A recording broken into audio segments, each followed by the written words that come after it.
Ciao a tutti, ben ritrovati, sono Silvana, già lo sapete. Oggi volevo fare un video un po' diverso dal solito per fare un po' di chiarezza. Nel genere poliziesco investigativo si usano dei termini che sono thriller poliziesco, pulp, noir, hard-boiled, legal thriller, eccetera. Ma cosa significano esattamente questi termini e da dove derivano?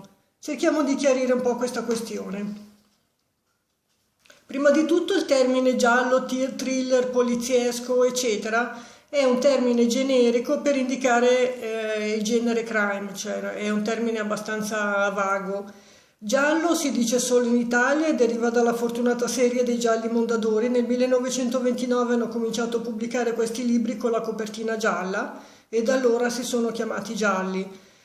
Tra l'altro da questo deriva anche il nome dei romanzi rosa, noir, eccetera, cioè dal colore della copertina che si è usato per pubblicarli. All'estero, nei paesi anglosassoni, si chiamano mystery novel o crime novel. Il termine giallo non è usato all'estero.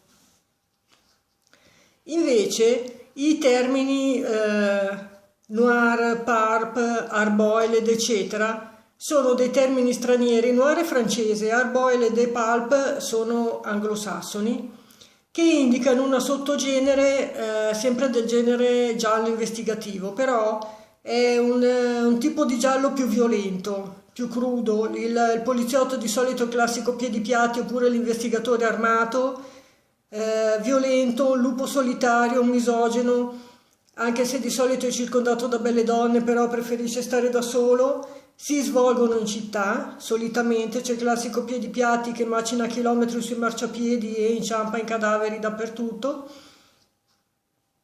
e magari sotto la pioggia battente di solito. Questo termine indica appunto una sottocategoria più violenta, più forte. Classici esempi di questo genere sono l'investigatore Marlowe, Mickey Spillane, James Hadley Chase, James Roy, Anne McBain, eccetera, questo tipo di autori così. Invece il giallo classico sono il classico giallo di Agatha Christie, La signora in giallo, Sherlock Holmes, il tenente Colombo, sono dei gialli un po' più soft, diciamo, quello è il giallo classico. Il legal thriller invece è un'altra sottocategoria di gialli focalizzati più che altro sullo svolgimento del processo per risolvere il giallo, non tanto sulla parte investigativa. Si chiamano legal thriller e sono per esempio i gialli di Scott Turow o di John Grisham. Il medical thriller invece è un genere un po' più nuovo. Si parla di gialli che si svolgono in ambito ospedaliero, magari non lo so, il paziente che muore sotto i ferri e il medico che si deve difendere, eccetera, cose di questo tipo. Il termine hard-boiled, infine, letteralmente tradotto bollito duro, è un termine gergale americano che indica praticamente quando si bollono le uova sode. Se si fanno cuocere di più, l'interno diventa duro. Il termine si riferisce al fatto che di solito il protagonista di questo tipo di gialli è un macho, è un duro. Il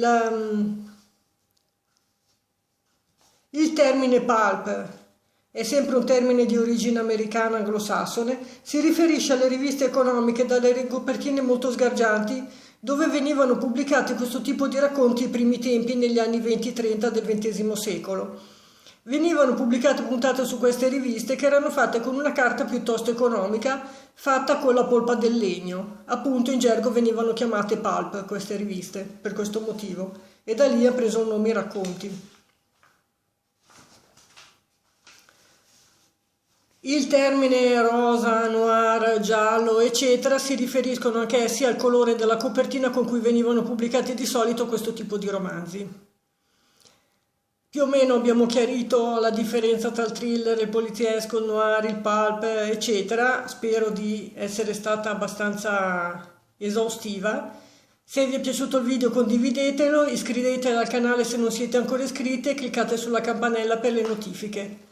Alla prossima, grazie. Ciao.